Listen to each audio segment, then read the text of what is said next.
Bitter Creek, and they say he ran away. Branded, marked with a coward's shame. What do you do when you're branded? Well, you fight for your name. He was innocent,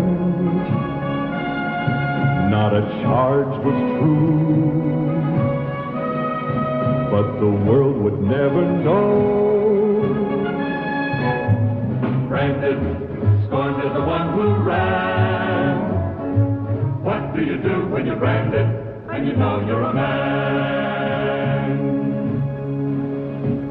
Wherever you go for the rest of your life, you must prove you're a man.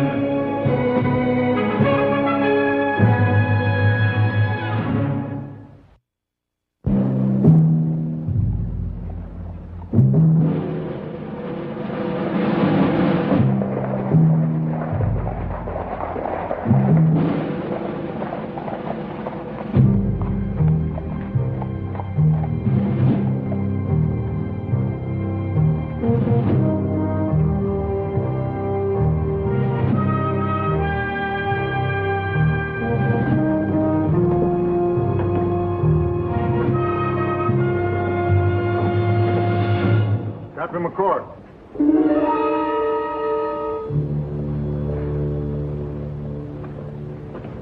Well, I finally found you after all these months. Do we know each other? Oh, I think so. I've sort of lived with you for a long time. My name's Travis, Ned Travis. Oh, New York Herald. You've read my stuff. Yes, Mr. Travis, I've read your stuff. Tell me, what do you think of it? I don't. Now, if you'll excuse me, I'd like to get cleaned up. Well, there are a couple of Jace, questions. ain't you going to have any grub and collect your pay? Not right now, Red. I'm going to get a shave and a hot bath. He doesn't even realize who you are. I'm disappointed. I thought I'd made your name more famous than that. Immortalized you. McCord, my editor, sent me to find out what makes a man like you tick. So, what does? What do you think about it? How does it feel being the most hated man in the territory? You ever wish you'd died with your men instead of running out on them?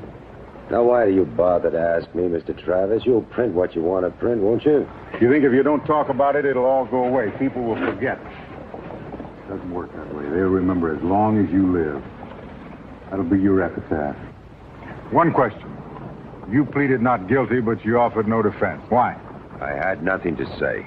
McCord, why don't you admit you ran out on your men? Well, then tell me what happened.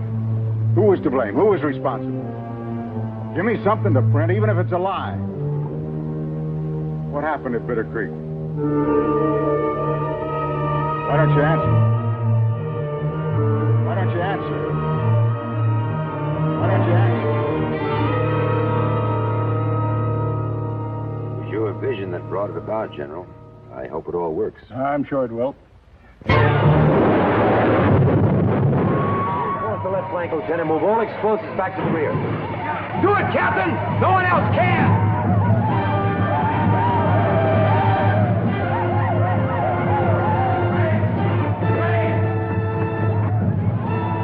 Sergeant! Regroup and save your ammunition. All right, let's move out. General Reed! You've got to give the order to withdraw, sir. We don't stand a chance. It's all for nothing. It's a trap. They lied. The whys don't matter now, sir. We're completely vulnerable. We've got to save the men. General Reed, sir. I'm relieving you of command. For medical reasons, please get to your mount. They rejected peace. I'll give them war. We're making a stand. You didn't hear me, sir. I'm relieving you as unfit. Sergeant! Sergeant! Gather up all casualties that can ride. We're moving out. Right away, sir. Sergeant, disregard that order. Order all in men to advance. No one is to fall back. We'll teach the Apaches a lesson tonight. Take no prisoners. General's no longer in command, Sergeant. Move! Are you taking your orders from a coward? Place that man under arrest. Don't let him run away. Don't!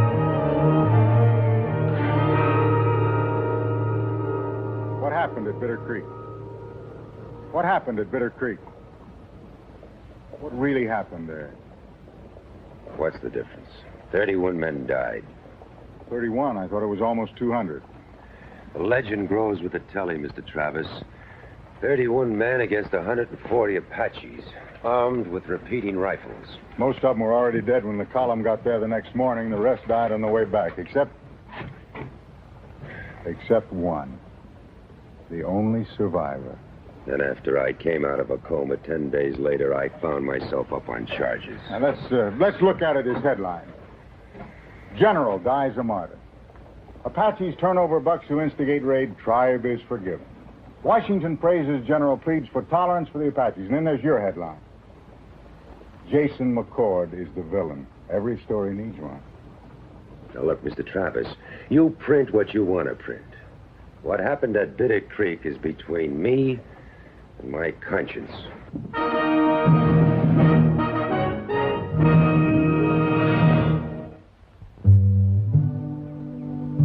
Keep your eyes open, fella.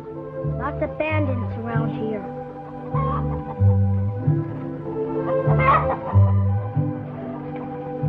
Come on, hobo.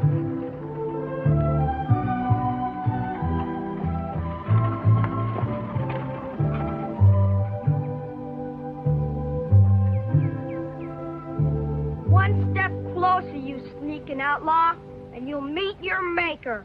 Come out from there and call your mother for me. I don't travel with my mother. I can handle the likes of you alone. Turn and run for your life. Now, that's enough. You leave the gentleman alone. That's all right. You're quite safe now. Whatever it is you're selling, I'm afraid we can't afford any, but you're welcome to a cool drink. Mrs. Pritchett? Yes? I'm here to give you some money, not take anything from you. Here's my card. My newspaper syndicate is doing a series on Bitter Creek and its aftermath. I'm talking to relatives of the casualties. That's worth $10 cash in hand for an interview with you. Well, I'm afraid I can't help you. I don't know anything. Well, your husband was third in command under General Reed and McCord. McCord, afraid to draw? I knew you would be, but you're gonna pick up your gun. Johnny, now please stop that. He's just a born play actor. Please, won't you come in? Now, I've told you not to play that game anymore. Now, please, go ahead and wash your face. McCord's hiding somewhere, fella. Smoke him out. He won't get away. Go on, fella. Go on.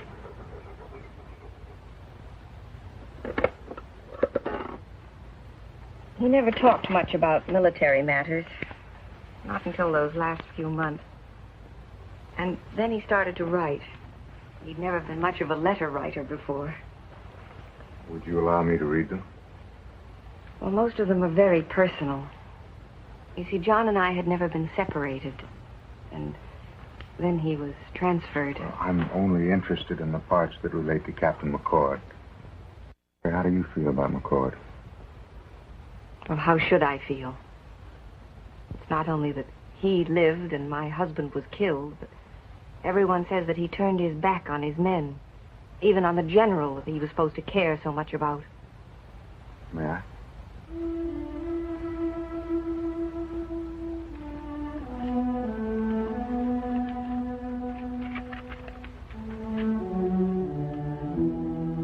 They're all I have left of him, really.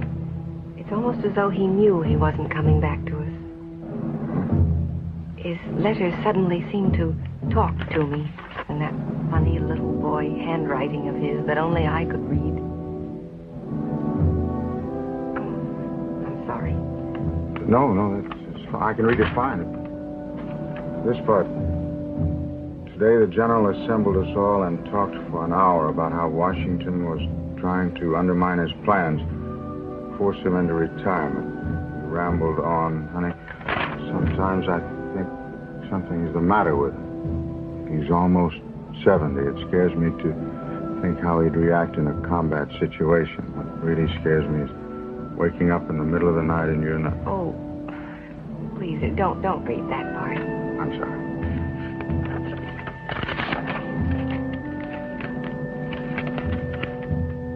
Here he mentions the general again. McCord feels a great obligation to the general, sort of a second father to him. He always covers up for him, but every staff officer...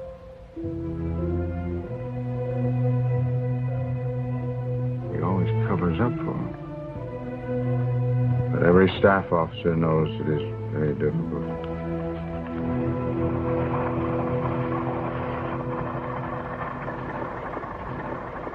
I don't know exactly how to say this, but I owe you an apology. You do? The people of the United States are going to have to change their estimate of you. And I'm glad I'll be the one to tell them the truth.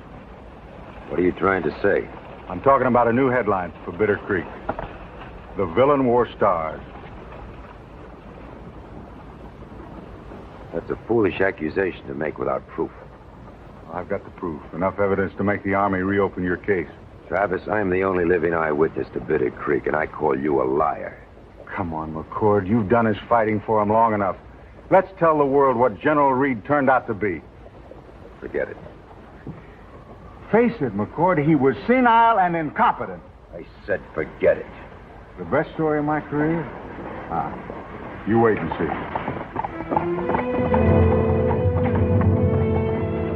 Mr. Travis? Mr. Travis? Travis? You looking for that reporter, sir? Yes, his answer just come through from Freeport Junction. Well, he just went around the corner. Oh, thank you.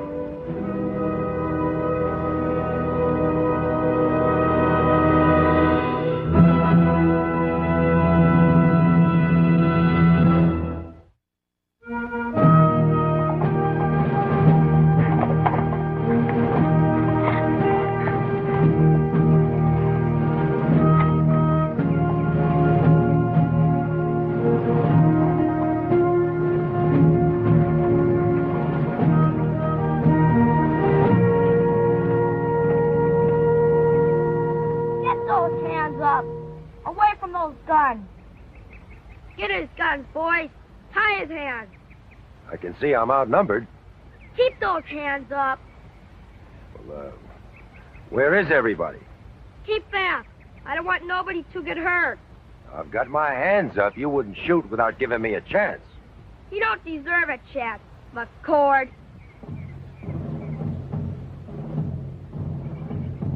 Who is this McCord? Everybody knows him. He's the one who killed my pa. Who told you that? Nobody told me. I just know. But how do you know, son? Get those hands off. Mrs. Pritchett? Are you another reporter? No. You don't look like one. Mrs. Pritchett, I'd like to talk to you. Inside, please. Please come in. That game. Did you teach the boy that? Oh, no. No, the children at the schoolhouse. They all know that his father died at Bitter Creek. I suppose you'd like to see the letters, too? I'm not a reporter, Mrs. Pritchett. I was a friend of John's. Oh? Oh, I'm sorry. I thought that... Well, won't you sit down? I was with him when he died. Oh, but that's impossible. No one who was with him survived. I did. Jason McCord. Oh, I never expected to see you. I had a picture of you in my mind. I've imagined all the things I'd say to you. It's hard not to believe all the things that everybody says about you. That reporter is expecting a photographer from Freeport Junction.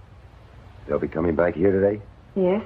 The reporter said that those letters could help prove that you're not guilty. I'm going to let him photograph them. I don't want to stand in the way of your being cleared. Mrs. Pritchett, this may seem strange, but I'm going to ask you not to let them photograph those letters. That doesn't make sense. They can only help you. But they could destroy the peace we're now enjoying with the Indian nations, thanks to the vision of one man, James Reed. I don't know why I was the only one to come out of Bitter Creek alive, but the fact that I did seems to have served a purpose. But what the reporter said was right. It wasn't your fault.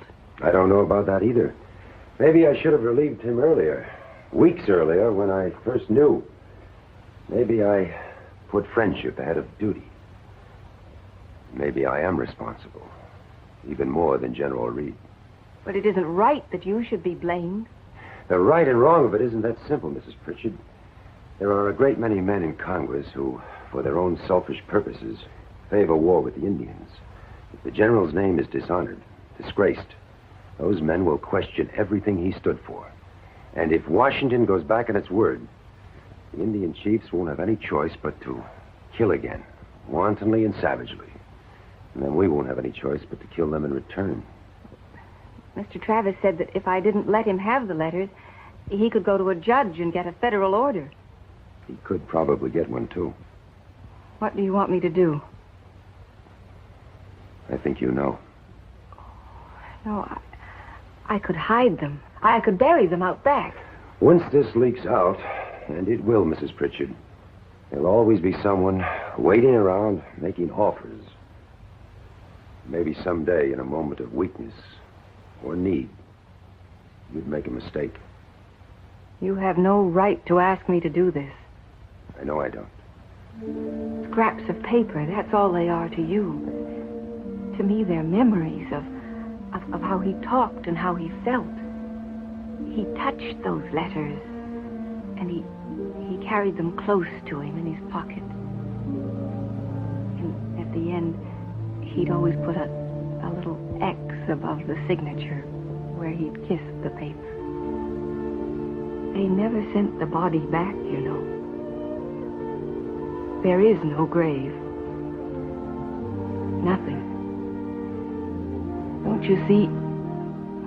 I can't. Don't take them away from me.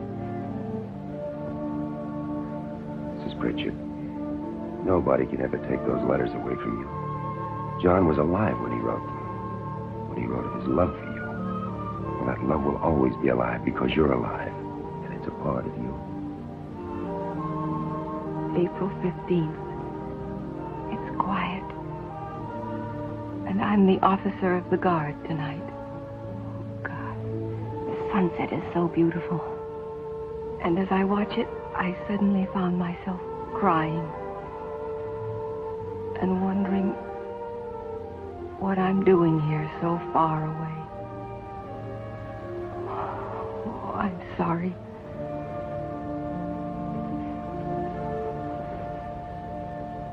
He wouldn't want his feelings spilled out like that for everyone to hear. No. Only for you and the boy when he's old enough to understand. Mrs. Pritchett, you can't keep John's memory and help destroy someone else's. The scraps of paper, that's what you said.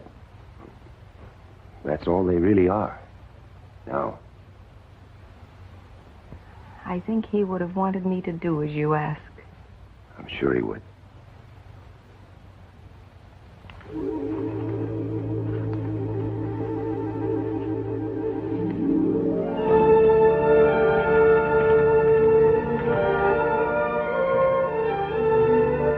If I can help around the place, well, I noticed the barn could use a new coat of paint.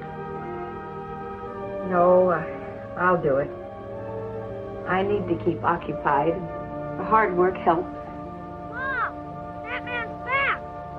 Bunch of folks.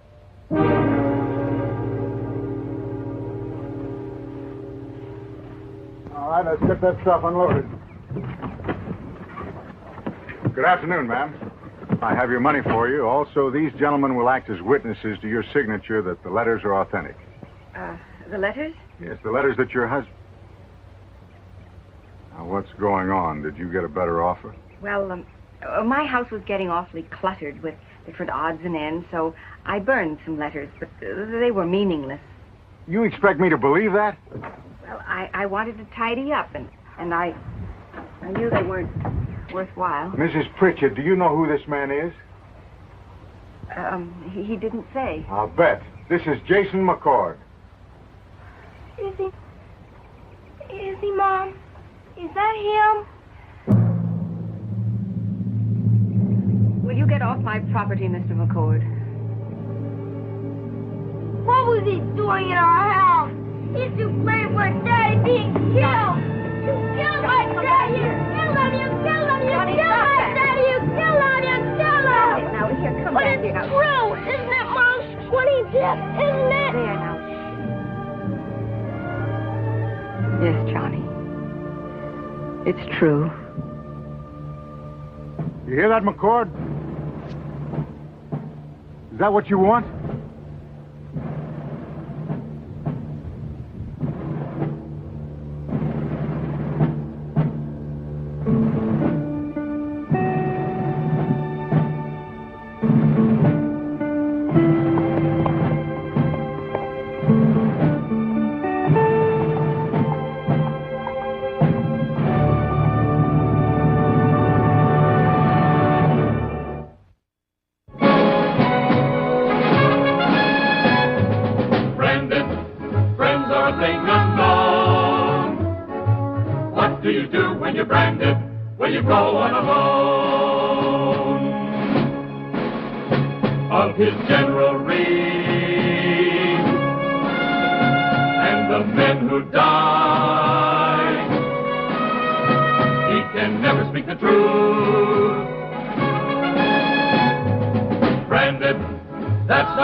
Can you live with a lie?